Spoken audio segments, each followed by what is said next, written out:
تحریک انصاف کے سربراہ عمران خان کے قریبی ساتھی دندان ساز عارف علوی نے بلا شبہ صدر مملکت کے عہدے کو اتنا ہی نقصان پہنچایا ہے جتنا غلام اسحاق خان اور فاروق لغاری نے پہنچایا تھا۔ انہوں نے حکومت کو کام کرنے سے روکنے اور ملک کے نظام کو مفلوج بنانے کے لیے ہر آئینی حربہ استعمال کیا ہے۔ پاکستان کی سیاست میں ایک دفعہ پھر یہ بات ثابت ہو گئی ہے کہ صدر مملکت کے پاس اب بھی جو اختیارات ہیں وہ ملک کے سیاسی نظام اور پارلیمان کی طاقت کو کمزور کر سکتے ہیں۔ اس لیے اگر ملک میں پارلیمانی نظام کو چلانا ہے تو صدر کے باقی اختیارات کو بھی ختم کرنا ہوگا۔ ان خیالات کا اظہار سینئر صحافی اور کالم نگار مزمل سہروردی نے اپنی ایک تحریر میں کیا ہے۔ وہ لکھتے ہیں کہ آج لوگوں کو یہ تو یاد ہو گیا کہ صدر مملکت ایک بل کو کتنے دن روک سکتے ہیں اور پھر واپس بھیج سکتے ہیں۔ بل پھر سے آ جائے تو مزید کتنے دن تک روک سکتے ہیں۔ کسی کو یہ یاد نہیں کہ صدر کیا مثبت کام کر سکتا ہے، لیکن صدر عارف علوی نے سب کو یہ یاد کروا دیا کہ صدر کون سا منفی کام کر سکتا ہے۔ یقیناً اب پاپولر سیاسی جماعتوں کو یہ سوچ ہوگی کہ صدر کے ان منفی اختیارات کو کیسے ختم کیا جائے۔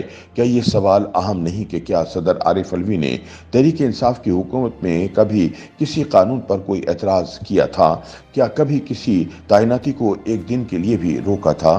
کیا تحریک انصاف کے دور حکومت میں انہوں نے ایوان صدر میں آرڈیننس فیکٹری نہیں لگائی ہوئی تھی؟ کیا تحریک انصاف کے دور میں انہوں نے کبھی کسی چیز پر اعتراض کرنے کی جرات بھی کی تھی؟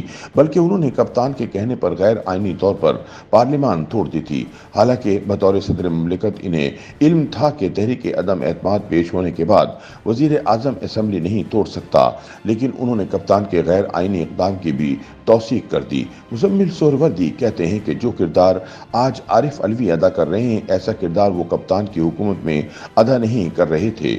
صدر مملکت کا کردار اور ان کا کنڈکٹ اس بات کی گواہی دے رہا ہے کہ ان کے ہر عمل کو سیاست کی تناظر میں دیکھا جائے گا۔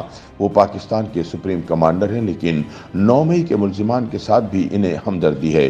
ان کی سہولت کے لیے بھی وہ جو کچھ کر سکتے ہیں وہ کر رہے ہیں اور آئینی طور پر اداروں کے محافظ بھی ہیں، لیکن اداروں کے خلاف مہم روکنے میں ان کا کوئی کردار نہیں۔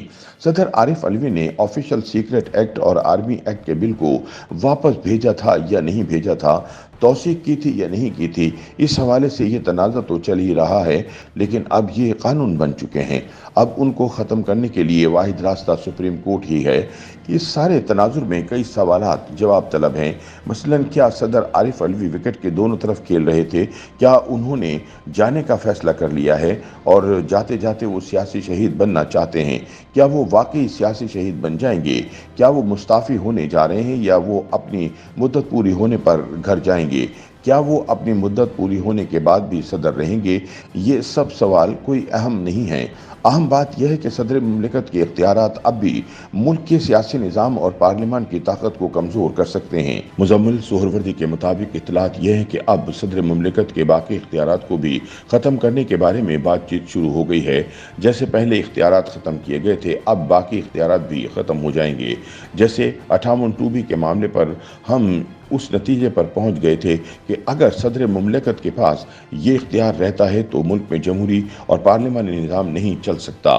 اس لیے جمہوریت اور پارلیمانی نظام کی بقا کے لیے ضروری ہے کہ صدر کے اسمبلی توڑنے کے اختیار کو ختم کیا جائے۔ اس کے بعد پارلیمان نے اپنی مدت پوری کرنی شروع کر دی ہے۔